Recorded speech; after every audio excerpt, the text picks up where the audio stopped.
కర్ణాటక రాజకీయాల్లో మళ్లీ ముసలం మొదలైంది. మొన్న ప్రమాణ స్వీకారం, నిన్న శాఖల కేటాయింపు, ఇవాళ రాజీనామాల పర్వం. కర్ణాటక పాలిటిక్స్ లో రోజుకో ఎపిసోడ్ టాక్ ఆఫ్ ది మీడియాగా మారుతుంది. తాజాగా సీఎం డీకే కేబినెట్ విభజన ప్రక్రియ రాజకీయ ఉద్రిక్తతలకు దారితీసింది. తన శాఖపై తీవ్ర అసంతృప్తితో ఉన్న సీనియర్ నేత మంత్రి రామలింగారెడ్డి తన పదవికి రాజీనామా చేశారు.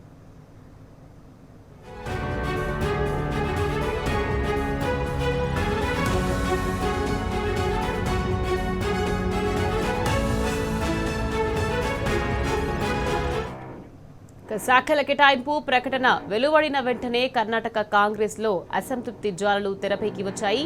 బెంగళూరు డెవలప్మెంట్ శాఖను ఎక్స్పెక్ట్ చేసిన రామలింగారెడ్డికి షాక్ ఇచ్చారు సీఎం డీకే. ఆయనను కాదని కృష్ణ బైరేగౌడకు బెంగళూరు అభివృద్ధి శాఖను కేటాయించారు. రామలింగారెడ్డికి భారీ మధ్య తరహా నీటిపారుదల శాఖను కట్టబెట్టారు. దీంతో తీవ్ర అసంతృప్తిగా ఉన్న ఆయన పదవిని వదులుకున్నారు. అయితే గతంలో కూడా రామలింగారెడ్డికి తగిన ప్రాధాన్యం దక్కలేదంటున్నారు ఆయన అనుచరులు. ఇక పార్టీని నమ్ముకున్న వారికి అన్యాయం జరుగుతుందని ఆరోపిస్తున్నారు.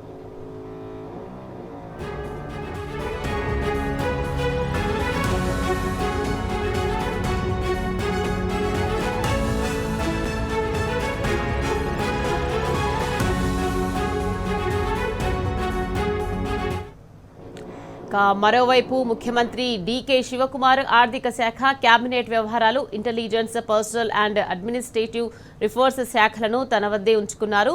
వీటితో పాటు మంత్రులకు కేటాయించని మిగిలిన అన్ని శాఖల బాధ్యతలను కూడా ఆయనే పర్యవేక్షిస్తున్నారు. ఇక రాష్ట్ర డిప్యూటీ సీఎం జి పరమేశ్వరకు రెవెన్యూ, క్రీడా శాఖలను కేటాయించారు.